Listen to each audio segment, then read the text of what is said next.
السلام علیکم ورحمۃ اللہ وبرکاتہ۔ بسم اللہ الرحمن الرحیم، الحمد للہ والصلاة والسلام علی رسول اللہ وعلی آلہ واصحابہ اجمعین۔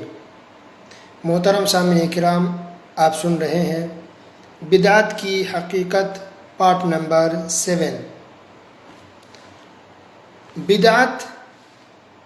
بدعت ہے، غلط ہے، ہر حال میں بہت بڑا گناہ ہے اور اس کے بہت سارے نقصانات ہیں۔ انشاءاللہ اس کو ہم دوسرے درسوں میں سنیں گے بعد میں انشاءاللہ۔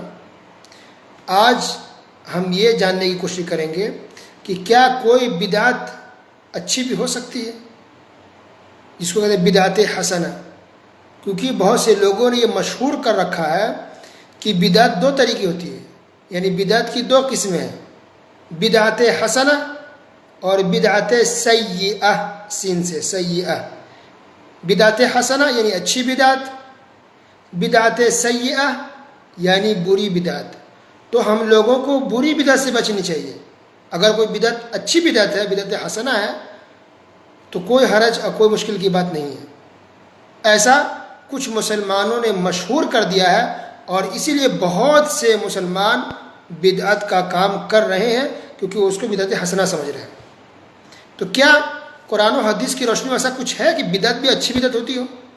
جواب نہیں، کیونکہ اللہ کے رسول صلی اللہ علیہ وسلم نے بیان فرمایا وَشَرَّ الْأُمُورِ مُحْدَثَاتُهَا، کہ سب سے بری چیز یہ ہے کہ نئی نئی چیزیں پیدا کی جائیں، دین کے اندر ایجاد کی جائیں، یہ سب سے بری چیز ہے۔ وَكُلَّ مُحْدَثَةٍ بِدْعَةٍ، اور ہر نئی چیز جو اسلام میں ایجاد کی جائے، لائی جائے، وہ بدعت ہے۔ ہر نئی چیز بدعت ہے۔ یہ رسول اللہ صلی اللہ علیہ وسلم کے الفاظ، ان کے ورڈز، ان کے جملے کو سنا رہا ہوں میں۔ یہ حدیث آپ دیکھ سکتے ہیں سنن نبی داؤد کے اندر، سنن نسائی کے اندر، طبرانی کے اندر۔ اس حدیث کو تقریباً 6 صحابہ کرام نے بیان کیا ہے۔ 6 صحابہ کرام نے اس حدیث کو بیان فرمایا ہے۔ تو اللہ کے رسول صلی اللہ علیہ وسلم نے بدعت کے بارے میں کہا وَكُلَّ بِدْعَةٍ ضَلَالَةٍ، ہر بدعت گمراہی ہے۔ تو کلّہ یہ عربی لفظ ہے، کلّہ کا مطلب ہوتا ہے ٹوٹل، ساری کی ساری، سب کی سب۔ وَكُلَّ بِدْعَةٍ ضَلَالَةٍ، آپ نے فرمایا کہ ساری بدعتیں گمراہی ہے، غلط ہے۔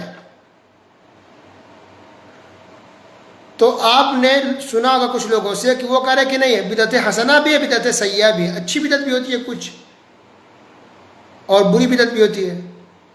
لیکن رسول اللہ صلی اللہ علیہ وسلم کی حدیث کے حساب سے ہمیں یہ پتہ چل رہا ہے کہ نہیں، بدعت کوئی بھی اچھی نہیں ہو سکتی، بدعت حسنہ ہوتی ہی نہیں ہے، کوئی بھی بدعت اچھی نہیں ہوتی۔ کیوں؟ کیونکہ اللہ کے رسول صلی اللہ علیہ وسلم بیان فرما رہا ہے کل بدعت ضلالہ، ساری کی ساری بدعتیں گمراہی ہیں، ساری بدعتیں گمراہی ہیں، کوئی بھی بدعت اچھی نہیں ہے۔ وَكُلَّ ضَلَالَةٍ فِي النَّارِ، اور ہر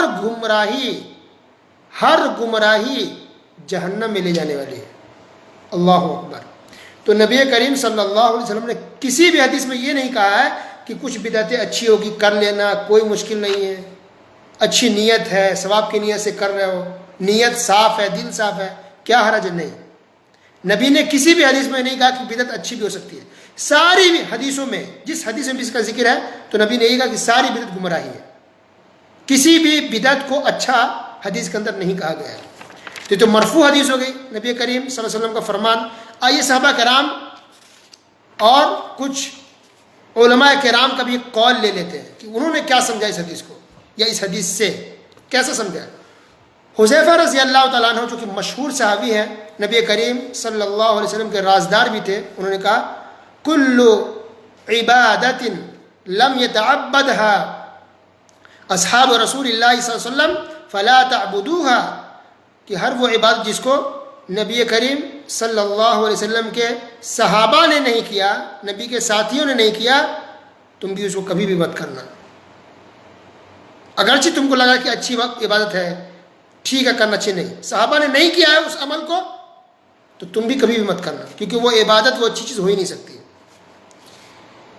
اور عبداللہ بن عمر رضی اللہ تعالیٰ عنہما بیان فرماتے ہیں کل بدعۃ ضلالہ، یہ صحابی مشہور صحابی ہیں، عمر فاروق رضی اللہ تعالیٰ عنہ کے بیٹے ہیں، وہ کیا کہہ رہے ہیں؟ کل بدعۃ ضلالہ، ہر بدعت، ٹوٹل بدعتیں، ساری بدعتیں گمراہی ہے۔ وَإِنْ رَآهَا النَّاسُ حَسَنَةً، اللہ اکبر، لوگ آتے نا چونکہ، اگرچہ، مگرچہ، کیا مشکل ہے، یہ تو ہے، اس میں کوئی حرج نہیں، اس میں کوئی برائی نہیں ہے، اچھا تو لگ رہا ہے۔ دیکھیے صاف لفظوں میں کیسے کہہ دیا عبداللہ بن عمر رضی اللہ تعالیٰ عنہ نے، وَإِنْ رَآهَا النَّاسُ وَإِنْ رَآهَا النَّاسُ حَسَنَةً، اگرچہ لوگ اس کو اچھا سمجھ رہے ہوں، اگرچہ لوگوں کو وہ چیز اچھی لگ رہی ہو، پھر بھی وہ بدعت ہے، اور ہر بدعت گمراہی ہے۔ اللہ اکبر۔ امام مالک رحمۃ اللہ علیہ، چار مشہور امام، ائمہ اربعہ میں سے امام مالک رحمۃ اللہ علیہ نے کہا کہ جس کسی نے بھی اسلام میں بدعتیں ایجاد کی، نئی چیزیں لائی، یرا حسنتاً، انسان اس کو اچھا سمجھ رہا ہے، اس کو اچھا لگ رہا ہے، دل کو پسند ہے، دل کو بھا رہا ہے کہ غلط کیسے ہو سکتا ہے، امام مالک رحمۃ اللہ علیہ کیا فرما رہا ہے سنیے، انہوں نے کہا فقد زعم ان محمدا خان الرسالہ، کسی نے بدعتیں ایجاد کی، نئی بات اسلام میں لائی، اور انسان اس کو اچھا سمجھ رہا ہے، گویا کہ وہ یہ کہنا چاہ رہا ہے، اور اس کا یہ گمان ہے، یہ خیال ہے کہ محمد رسول اللہ صلی اللہ علیہ وسلم نے دین میں خیانت کی، نعوذ باللہ، استغفر اللہ، نبی نے دین میں خیانت کی، یہ سمجھ رہا کون؟ بدعتی آدمی۔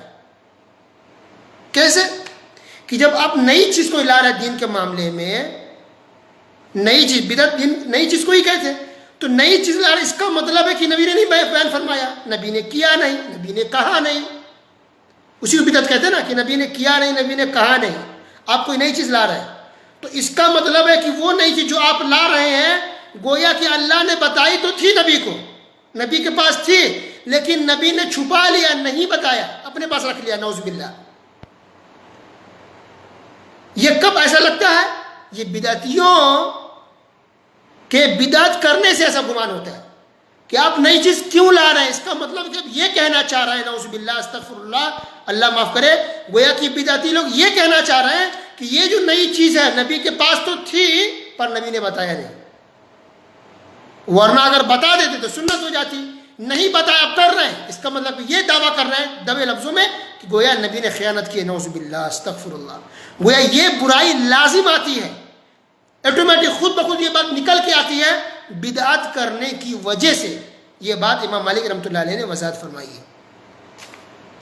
امام احمد بن حنبل رحمۃ اللہ علیہ، مشہور چار امام میں سے چوتھے امام یہی ہیں، تو امام احمد بن حنبل رحمۃ اللہ علیہ کہتے ہیں کہ ہمارے نزدیک اصول، قاعدہ، رولز یہ ہے کہ ہم قرآن حدیث کو مضبوطی سے پکڑیں، اسی پر عمل کریں، بدعت کو چھوڑ دیں، کیونکہ کل بدعت ضلالہ، ہر بدعت گمراہی ہے۔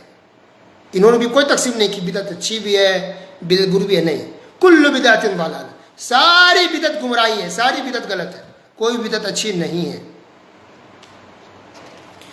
حسن بن علی بربہاری بہت بڑے عالم گزرے، انہوں نے کہا کہ چھوٹی چھوٹی بدعتوں سے بھی بچ کر رہنا، اس کو ہلکے میں مت لینا، کیونکہ بہت سے لوگ ہلکے میں لیتے ہیں، سمجھتے ہیں کہ چھوٹی چیز ہے، کیا حرج ہے، وہ کرتے ہیں، دھیرے دھیرے وہ بڑی بدعت میں پڑ جاتے ہیں، اور اس کے بعد پھر اس بڑی بدعت سے انسان نکل نہیں پاتا ہے۔ اللہ اکبر۔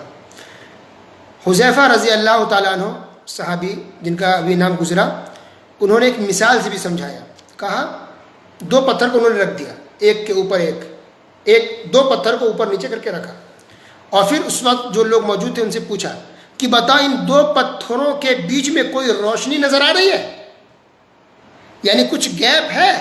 لوگوں نے دیکھا کہ نہیں، گیپ تو نہیں ہے، کوئی روشنی تو نہیں آ رہی ہے، لیکن بہت معمولی روشنی آ رہی ہے، دو پتھروں کے بیچ میں بہت تھوڑی سی روشنی آ رہی ہے، تھوڑی سی لائٹ آ رہی ہے نا، کوئی بھی چیز آپ رکھیں گے تو بیچ میں کچھ روشنی آتی ہے، ہلکا سا گیپ رہ جائے تو کہا کہ یہی بدعت ہے، جو ہلکا سا گیپ دکھ رہا وہی بدعت ہے۔ بدعت اور سنت میں یہی فرق ہے کہ بدعت بہت سی ایسی ہوتی ہے جو لوگوں کو پتہ ہی نہیں چلا کہ بدعت ہے، وہ سنت سمجھ کے کرتے ہیں، تو یہ معمولی فرق ہے کہ سمجھتا ہے انسان کہ یہ عبادت ہے، یہ تو سنت ہے، یہ اچھا کام ہے، یہ دین کا کام ہے، اور لوگ بدعت پر عمل کرتے ہیں اور فرق نہیں کر پاتے. لہذا انسان کو ہوشیار رہنا چاہیے.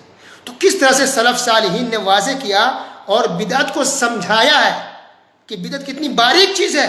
آپ دھوکے میں نہ پڑیں. کوئی بھی عمل کرنا ہو، کوئی بھی عبادت ہے، تو سب سے پہلے چیک کیجئے، سوال کیجئے کہ اس کا ذکر کہاں ہے، قرآن میں ہے یا حدیث میں ہے، نبی نے کیا، صحابہ نے کیا، ٹھیک ہے الحمدللہ. نہیں ذکر ہے نہ قرآن میں نہ حدیث میں اس طریقے کے ساتھ بھی، تو اس کو ہم نہیں کر سکتے.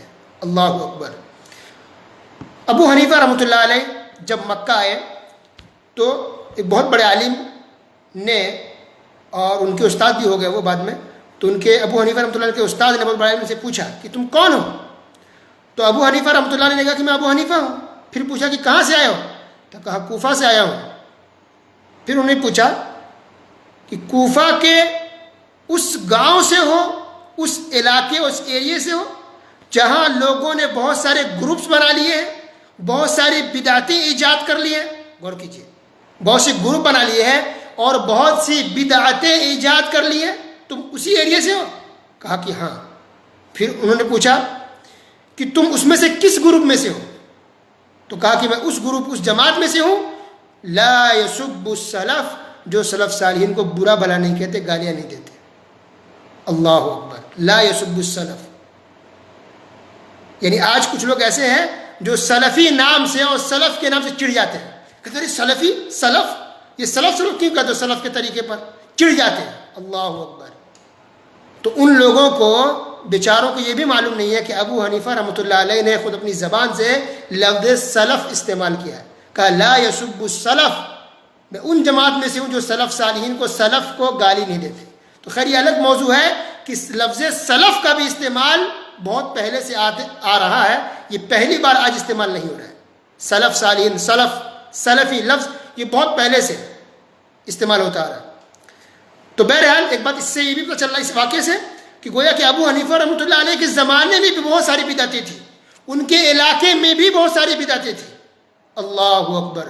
لہذا ہم سب کی ذمہ داری کہ ہم کسی سے دھوکہ نہ کھائیں، کسی ایریے میں ہو، ہم کتاب و سنت پر چلیں. جس طرح سے ابو حنیفہ رحمۃ اللہ علیہ قرآن و حدیث پر چل رہے تھے اور بدعتیوں سے اور بدعت سے دور تھے، اس لیے ہم سب تمام مسلمانوں کو بھی بدعت سے دور رہ کر قرآن و حدیث پر چلنی چاہیے. پوری بات کا آج کے درس میں خلاصہ یہ ہے کہ کوئی بھی بدعت اچھی نہیں ہے. نبی صلی اللہ علیہ وسلم نے، صحابہ کرام نے اور ائمہ کرام نے، علماء کرام نے، سلف صالحین نے یہ واضح کر دیا کہ ساری بدعت گمراہی ہے، ساری بدعتیں غلط ہے، کوئی بھی بدعت اچھی نہیں ہے. ٹھیک ہے. وصلی اللہ علی نبینا محمد وعلی آلہ وصحبہ اجمعین. والسلام علیکم ورحمۃ اللہ وبرکاتہ.